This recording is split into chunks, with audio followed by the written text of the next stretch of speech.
Hello students, welcome back to our YouTube channel J study math.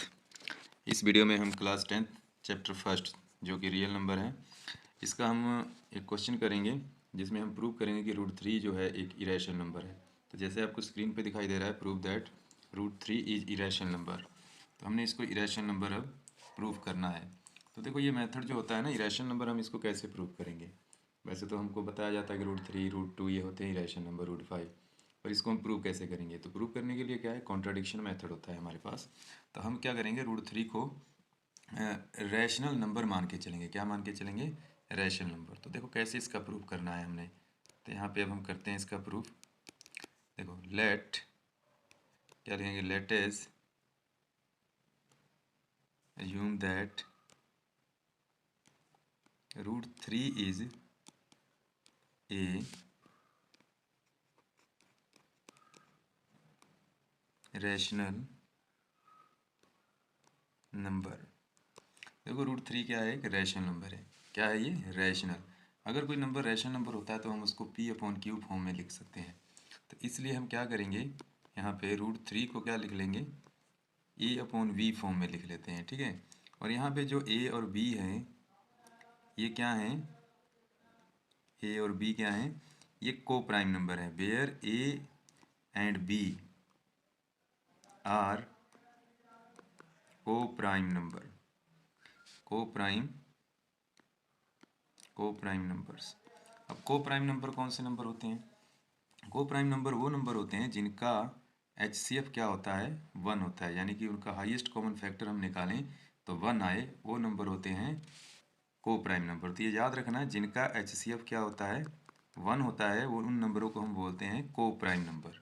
ठीक है। तो इसको लिखने की ज़रूरत नहीं है, मैंने आपको ये बता दिया कि जिसका HCF क्या होगा? वन होगा, उनको हम बोलते हैं को प्राइम नंबर। तो यहाँ पर ए और बी को हम ये मान के चल रहे हैं कि जो ये है को प्राइम नंबर है। अब क्या करेंगे, देखो, बी को क्रॉस मल्टीप्लाई कर देंगे रूट थ्री से, तो बी मल्टीप्लाई रूट थ्री हो जाएगा और ये ए की इक्वल हो जाएगा। यहाँ पे हमने करना है squaring on both side, squaring on both sides. दोनों साइड हमने क्या कर देना है? स्केयरिंग कर देना है। तो यहाँ पे अब क्या करेंगे, we root three whole square is equal to A का स्केयर कर दो, तो ये हो जाएगा बी का स्केयर, और रूट थ्री का करेंगे तो थ्री आ जाएगा, और ए स्केयर। ठीक है। तो यहाँ पे अब देखो क्या होता है आगे, यहाँ पे मैं आगे लिख रहा हूँ, दैट सिंप्लाई का साइन लगा दिया। देखो, तो जो यहाँ पे बी स्केयर है, इसको मैं ऐसे लिखूंगा, तो थ्री को ट्रांसपोज कर देंगे इस साइड। तो ए स्केयर से थ्री क्या हो रहा है? डिवाइड। ए स्केयर को थ्री क्या कर रहा है? डिवाइड कर रहा है। ठीक है। तो इसका मतलब यहाँ पर क्या है कि A square is divisible by three. तो यहाँ पे एक थ्योरम अप्लाई होती है, तो मैं थ्योरम लिखता हूँ यहाँ पे। देखो क्या है थ्योरम हो, देखो, if p is a prime number, ये थ्योरम होती है, p is a prime number then, if p is a prime number, तो इसका मतलब अगर क्या है, अगर पी कोई प्राइम नंबर है तो ये पी क्या करता है कि डिविजिबल होता है। देखो, if p is a prime number then p divides, p divide, यहाँ पे हमने क्या लिखना है कि पी डिवाइड्स, हाँ देखो, पी डिवाइड्स ए स्केयर देन पी डिवाइड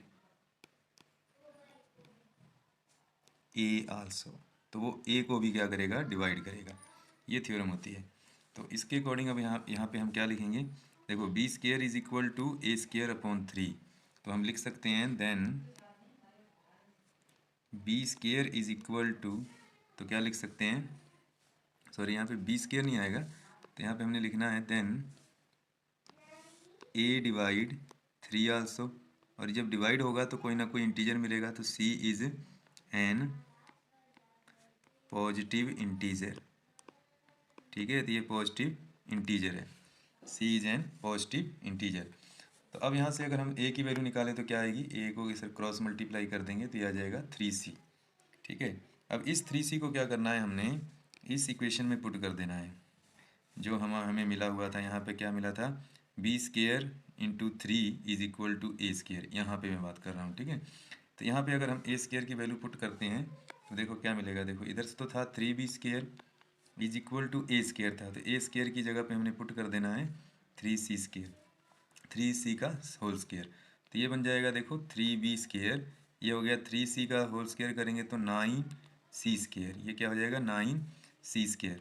अब अगर इसको हम डिवाइड करते हैं, देखो 9 को ट्रांसपोज कर देते हैं इस साइड, 9 को जब इस साइड ट्रांसपोज करेंगे तो हमारे पास जो सी स्केयर आएगा, बाकी का काम यहाँ पे करते हैं, तो इस तरह से लिखेंगे सी स्केयर इज इक्वल टू, इसको कैंसिल कर देते हैं, देखो 3 बन जाए 3, तो ये आ गया बी स्केयर अपॉन 3। अब फिर से वही थ्योरम अप्लाई करेंगे, if P is a prime number then if P is a prime number and P divides B square then P divide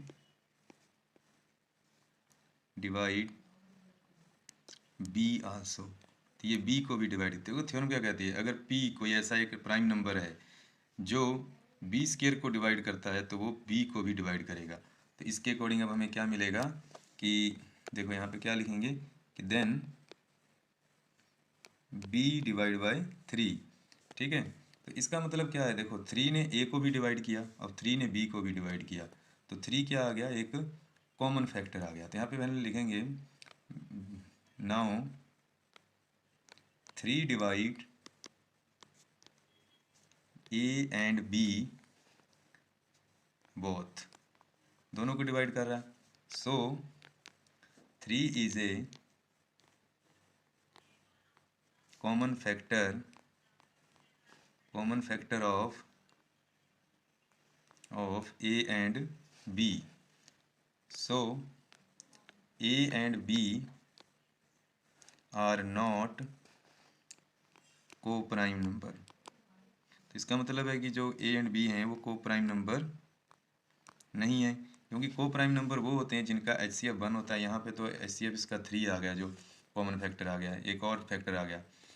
को प्राइम नंबर ये होते हैं कि जिनमें A1 के अलावा कोई और फैक्टर ही ना हो, ठीक है। तो ये यहाँ पे तो 3 आ गया, सो कॉन्ट्राडिक्शन अराइज। अब यहाँ पे क्या लिखेंगे, so contradiction arise, hence our assumption जो थी वो रॉन्ग हो गई, ठीक है ना। So our assumption is wrong, तो हमारी एजम्पशन क्या है, रॉन्ग। तो इसका मतलब क्या हुआ कि √3 then √3 is an irrational number, ये क्या है, एक इरेशनल नंबर है। तो इस तरह से ये √3 क्या हो गया, एक इरेशनल नंबर हो गया। तो आई होप आपको ये क्वेश्चन अच्छी तरह से समझ आया होगा। अगर वीडियो अच्छी लगी हो, क्वेश्चन समझ में आया हो तो लाइक कर दीजिए। अगर चैनल पे पहली बार हैं तो सब्सक्राइब करें और अपने दोस्तों को ज़्यादा से ज़्यादा सब्सक्राइब जरूर करें, शेयर ज़रूर करें।